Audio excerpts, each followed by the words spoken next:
ഈ കാണുന്ന ബെയിലി പാലത്തിൻ്റെ നിർമ്മാണം പൂർത്തിയായാൽ കൂടുതൽ വാഹനങ്ങൾ, കൂടുതൽ മെഷീനറീസ് എല്ലാം അങ്ങോട്ടേക്ക് കടത്താൻ കഴിയും.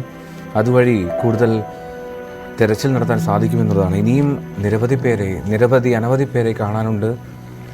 അത് എത്രയാണ് എന്ന് തിട്ടപ്പെടുത്തുക പോലും പ്രയാസകരമായിട്ടുള്ള ഒരു സാഹചര്യമാണ് നിലവിലുള്ളത്. ഏതാണ്ട് ഉച്ചയോടുകൂടി ഇന്നലെ തന്നെ ആർമി വ്യക്തമാക്കിയിരുന്നു, ഇന്ന് ഉച്ചയ്ക്കാണ് ആ ബെയിലി പാലം പൂർത്തിയാവുക എന്ന്. അതിൻ്റെ ഒരു സ്ഥിരീകരണത്തിലേക്കാണ് അവർ പോകുന്നത്. അതിൻ്റെ നിർമ്മാണം അത് അവസാന ഘട്ടത്തിലേക്ക് എത്തുന്നു. ഉച്ചയോടുകൂടി തന്നെ ബെയിലി പാലത്തിൻ്റെ നിർമ്മാണം അത് പൂർത്തിയാകുമെന്ന് കരസേന വ്യക്തമാക്കുകയും ചെയ്യുന്നുണ്ട്. കരസേനയുടെ എഞ്ചിനീയറിംഗ് യൂണിറ്റ് അതിൽ നിതാന്ത പരിശ്രമം തുടരുകയാണ്. വലിയ തോതിൽ അവർ ആ പ്രയത്നം പൂർത്തിയാക്കിക്കൊണ്ടിരിക്കുന്നു. ആ വാക്കുകളിലേക്ക്. So the Bailey Bridge, we have been working all of last night and yesterday the whole day. You could see that. We are hopeful that we'll get it through by the latter half of today. After about 2:30, we are hoping to get the bridge through. That will enable movement of heavier vehicles and earth-moving equipment, which is so desperately needed on the other side. So the rescue and the force have been 2 days here. What about the rescue? How can we do the rescue mission? No, this is the third day today, so the rescue is ongoing. As we speak, there are a combination of Army, Navy, Coast Guard, NDRF, local volunteers, the civil police, forest rangers. So we have divided the area into sectors, assigned responsibility to each of the teams, and they are doing a search actually for the third time today. So there are areas which we have already searched yesterday and day before. But now the challenge is that there may be some buildings which we have not been able to completely search because of the rubble and the heavy boulders, the concrete slabs which are lying there. So now with this earth moving equipment across, that process will become faster and more efficient. We've also pressed in these search and rescue dogs from the army as well as the police. So each of these search teams has these dogs, and we are hopeful that if they can sniff out any survivor or any casualty, it would be much more efficient now. Sir, how many days we expect? How many more days? More days we. See, the bulk of the work yesterday, day before is through. So now it is more of sifting through the remnants, the areas which have been left. So this is a long process. It takes time to, you have to go to each building, remove the rubble, search it. So it's a long process, and I think another 2 to 3 days is what is required for a complete and thorough search. Meanwhile, we've also enhanced, if you take your camera to this side, the downstream portion where substantial damage has happened. Now today we are focusing a major part of our effort downstream because a lot of bodies were found some distance away, about 15-18 kilometers. They had got swept off. So we've got parties coming from down below upstream and from upstream going down, searching the river bank, and essentially if there are any bodies or any survivor trapped, we are searching for that.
എത്രമാത്രം ബലഹീനനാണ്, എത്രമാത്രം ദുർബലനാണ് മനുഷ്യനെന്ന് വ്യക്തമാക്കുന്ന ദൃശ്യങ്ങളാണ് വയനാട് നമുക്ക് മുന്നിൽ പങ്കുവയ്ക്കുന്നത്.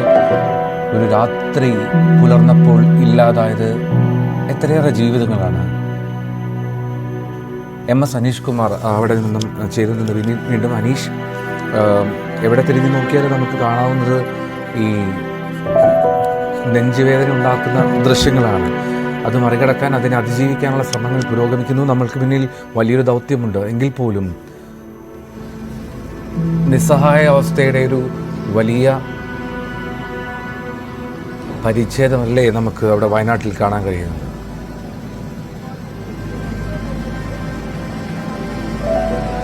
തീർച്ചയായും എൽദോ, ഇപ്പോൾ നമുക്ക് ആശ്വാസം പകരുന്ന കാഴ്ചകൾ എന്ന് പറഞ്ഞാൽ ഈ മണ്ണുമാന്തി യന്ത്രങ്ങൾ കൂടുതലായി മറുകരയിലേക്ക് എത്തുന്നു എന്നതാണ്. നമുക്കിപ്പോൾ ദൃശ്യങ്ങളിൽ തന്നെ 3-4 മണ്ണുമാന്തി യന്ത്രങ്ങൾ ഈ ചൂരൽമലയുടെ പുഴ താണ്ടി ഇപ്പുറത്തേക്ക് കടന്നിരിക്കുന്നു എന്നാണ് അവർ പലരും ഈ മണ്ണിൽ തിരച്ചിൽ നടത്തുന്നു. ഒപ്പം ഈ പാലം നിർമ്മാണത്തിന്റെ തുടർ പ്രവർത്തനങ്ങൾ വേഗത്തിലാക്കുന്നു. ഇപ്പോൾ ചാറ്റൽ മഴ ഉണ്ടായിരുന്നു, അത് മാറി വെയിൽ പൂർണ്ണമായി തെളിയുന്നു എന്നതാണ് മറ്റൊരു ആശ്വാസപരമായ കാര്യം. കാരണം ഇന്നലെ ഉച്ചതിരിഞ്ഞ് മുതൽ കനത്ത മഴയാണ് ഈ മേഖലകളിൽ പെയ്തുകൊണ്ടിരുന്നത്. മഴ കനത്താൽ ഈ പുഴയിലൂടെയുള്ള ജലപ്രവാഹം വലിയ തോതിലായാൽ അത് രക്ഷാപ്രവർത്തനങ്ങളെ ആകമാനം ബാധിക്കുന്ന ഒരു സാഹചര്യം, രക്ഷാപ്രവർത്തനങ്ങൾ കാര്യമായി മുന്നോട്ട് കൊണ്ടുപോകാൻ കഴിയാത്ത ഒരു സാഹചര്യം, പ്രത്യേകിച്ചും ഈ പുഴയിലൂടെ മറുവശത്തേക്കുള്ള ആളുകളുടെ പോക്കും യന്ത്രസാമഗ്രികളുടെ അയക്കലും എല്ലാം ബുദ്ധിമുട്ടായി മാറുന്ന സാഹചര്യമാണ് തിരിച്ചടിയായി മാറുന്നത്. പക്ഷേ ഇന്ന് കാര്യങ്ങൾ കുറച്ചുകൂടി അനുകൂലമാണ്. ഇനി ഈ മറുകരയിൽ എത്തിച്ചിരിക്കുന്ന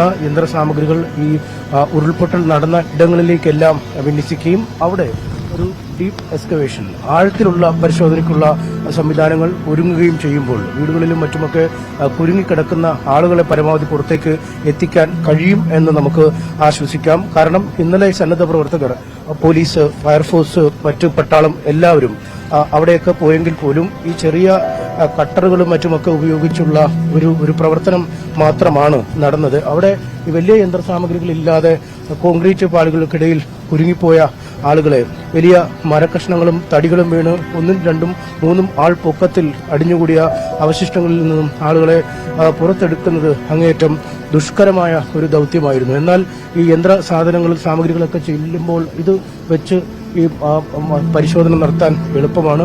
അങ്ങനെയെങ്കിൽ കൂടുതൽ ആളുകളെ പുറത്തേക്ക് എത്തിക്കാൻ കഴിയുമെന്ന് പ്രതീക്ഷിക്കുന്നു എന്നാണ് കളക്ടറും മന്ത്രിയുമെല്ലാം പട്ടാളവുമെല്ലാം വ്യക്തമാക്കിയത്. കാരണം അത്തരത്തിലൊരു പരിശോധന നടത്തുമ്പോൾ എവിടെയെങ്കിലും ജീവന്റെ ഒരു കണിക അവശേഷിച്ചാൽ അവരെ സുരക്ഷിതമായി പുറത്തേക്ക് എത്തിക്കാൻ കഴിഞ്ഞാൽ അതൊരു വലിയ കാര്യമാണ് എന്ന് നമുക്ക്